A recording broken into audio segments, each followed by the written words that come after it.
मेरे प्यारे बच्चों, सत्र के प्रथम दिवस के उपलक्ष्य में स्वामी दयानंद सरस्वती वैदिक इंटर कॉलेज परसपुर में विद्यालय परिवार की तरफ से हम आपका हार्दिक अभिनंदन करते हैं और ये आशा करते हैं कि इस समय जो आपके ऊपर आपकी परीक्षा की घड़ी चल रही है कि कम समय में आपको परीक्षा की तैयारी करके आपको परीक्षा में अच्छे अंकों को प्राप्त करना है, आप उसमें सतत प्रयत्नशील होंगे, ये हम आपसे अपेक्षा करते हैं। बच्चों, अभी हमने कक्षा 9 का पाठ्यक्रम पढ़ाया था जिसमें रस के बारे में हमने चर्चा की थी, परिभाषा बताई थी पहले वीडियो में कक्षा 9 के बारे में, लेकिन पहले वीडियो को ही हम कक्षा 10 में भी जोड़ दे रहे हैं, इसलिए कि वही चीजें आप में भी लागू होती हैं, केवल रस में अंतर है। वहां पे कक्षा 9 में प्रायः हमने वीर रस और उसके बाद में श्रृंगार रस के बारे में पढ़ा था। यहाँ पर हमको आपके सिलेबस में हास्य रस और करुण रस के बारे में पढ़ना है, ठीक है ना।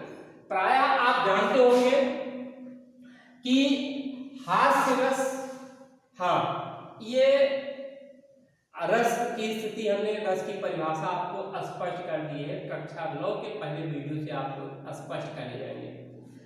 आपके पाठ्यक्रम में जो कक्षा 10 में परीक्षा का मॉडल प्रश्न पत्र होगा या परीक्षा का प्रश्न पत्र होगा, प्रश्न क्रमांक 8 पर ये प्रश्न आपके 8 का है, प्रश्न क्रमांक 7 पर ये प्रश्न आपके पूछे जाएंगे, जिसमें काव्य सौंदर्य के तत्व में रस छंद अलंकार से रिलेटेड संबद्ध क्वेश्चन होंगे जो आपके प्रश्न पत्र में पूछे जाएंगे, ठीक है ना। तो अब देखें बच्चों, हास्य रस किसे कहते हैं, ठीक है ना। हम आपके तो इसमें हास्य रस जहां पर आप पढ़ लीजिए, इसकी परिभाषा आप दो तरह से समझ लें आप भी, कि जहां पर विभाव अनुभाव संचारी भाव, ये रस के अंग है ना, विभाव अनुभाव संचारी भाव और अस्थाई भाव। तो ये रस के जो 3 अंग है, विभाव अनुभाव संचारी भाव के संयोग अवस्था से हास्य नामक अस्थाई भाव की जहां पर निष्पत्ति होती है, हास्य नामक अस्थाई भाव निकलता है, वह हास्य रस होता है, ठीक है ना। जहां पर विभाव अनुभाव संचारी भाव से संयोग अवस्था को प्राप्त हास्य नामक अस्थाई भाव निकलता है, वहां पर हास्य रस होता है, ठीक है ना। आप उदाहरण के लिए दें कि को मुखहीन विपुल मुख काहू, को बिनु कर पद को बहुपद बाहु, ठीक। अब इसमें जैसे आप ये समझ गए होंगे, ये उस समय का प्रसंग है जब भगवान शंकर की बारात निकलती है। तो शंकर भगवान की बारात में बहुत से लोग ऐसे होते हैं कि जो अनेक प्रकार से वेशभूषा में होते हैं, आधुनिक तरह से वेशभूषा में नहीं होते हैं। तो उस स्थिति में किसी के पास मुख नहीं था, को मुखहीन, किसी के पास मुंह नहीं था, विपुल मुख का हो, किसी के पास असंख्य मुख था, को बिन कर पद, किसी के पास बिना हाथ मतलब हाथ पैर था, हाथ पैर नहीं था, और को बहुपद बाहु, किसी के पास बहुत हाथ पैर था, ठीक है ना। तो अब इस पे ऐसी स्थिति में आपकी हंसी का भाव जगता है, ठीक है ना। तो अब ये आपका हास्य है। आप दूसरा उदाहरण ले लें, हमने हो सकता है आप लोग कक्षा 10 के पाठ्यक्रम में आगे हो सकता है पढ़े गोस्वामी तुलसीदास जी की रचना बनपद पर शीर्षक के अंतर्गत। तो जब रामचंद्र जी वन को चलते हैं तो एक प्रसंग आया था कि गौतम ऋषि की पत्नी जो उनके इंद्र के द्वारा छली जाने के कारण गौतम ऋषि ने उसको श्राप दे दिया था, उनको श्राप दे दिया था, और श्राप देने के कारण वो दोनों पत्थर बन गई थी।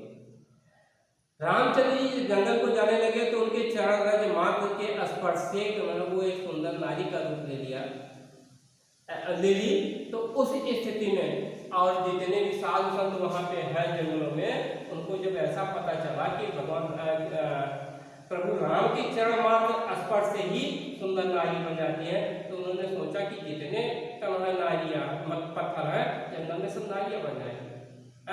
तो अब यहाँ पे हंसी का भाव निकलता है। गोस्वामी तुलसीदास जी ने इनको पंक्तिबद्ध किया है कि बिंद के वासी उदासी तपो, बिंद के वासी उदासी तपो प्रतिधारी, महावीर नारी बुखारी, और गौतम तीये तही तुलसी, सुनि कथा मुनि वृंद भय सुखारी।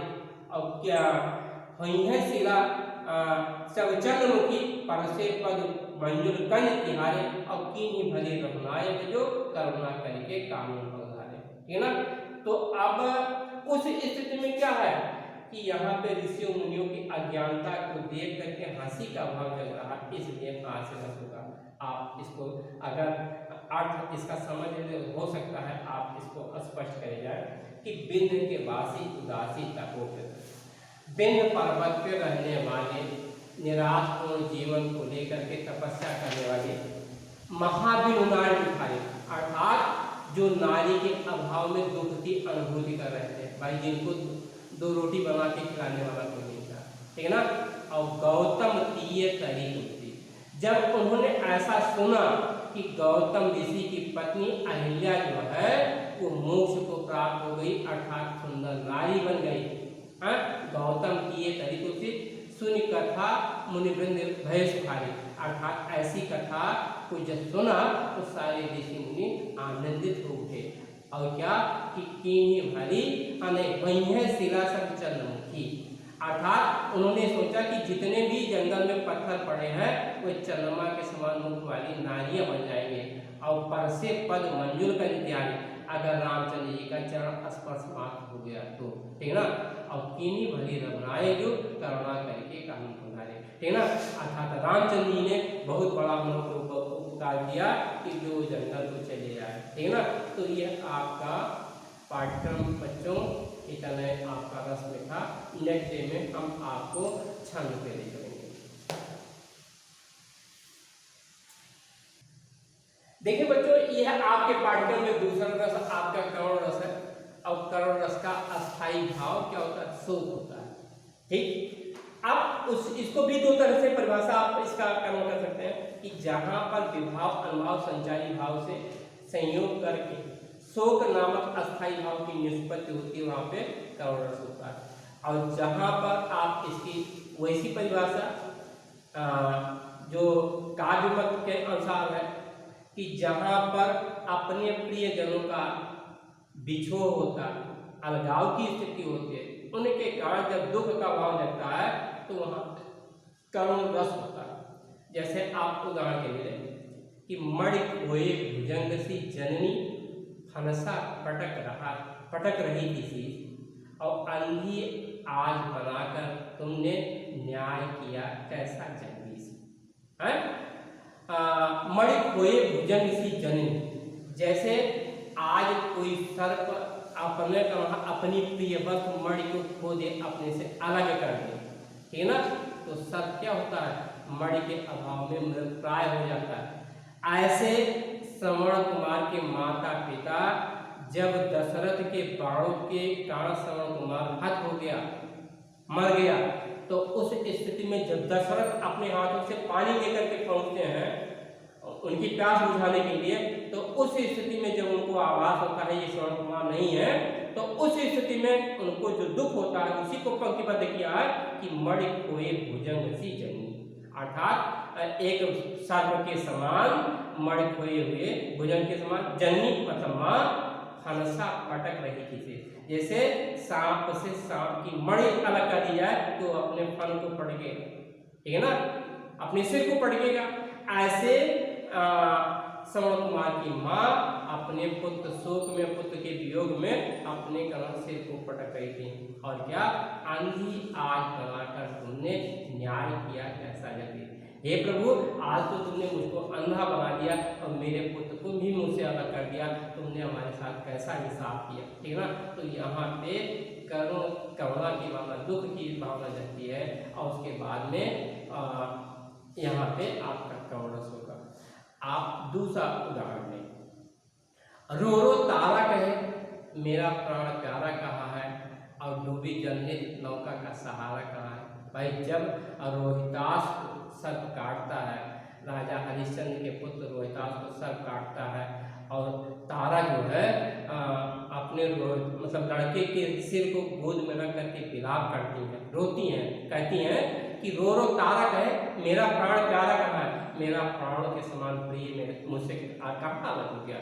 और क्या, डूबी जलनिध नौका का सहारा, जो हमारी जीवन रूपी नौका थी वो संसार सागर में डूब गई, अब उसको कौन किनारे लगाने वाला है ना। तो यहाँ पे निराश होने स्थिति, दुख की स्थिति को लेकर के यहाँ पर भी कर्मरस का परिपाक होता है, इसलिए यहाँ पर भी इसका अस्थायी भाव शुरू होगा।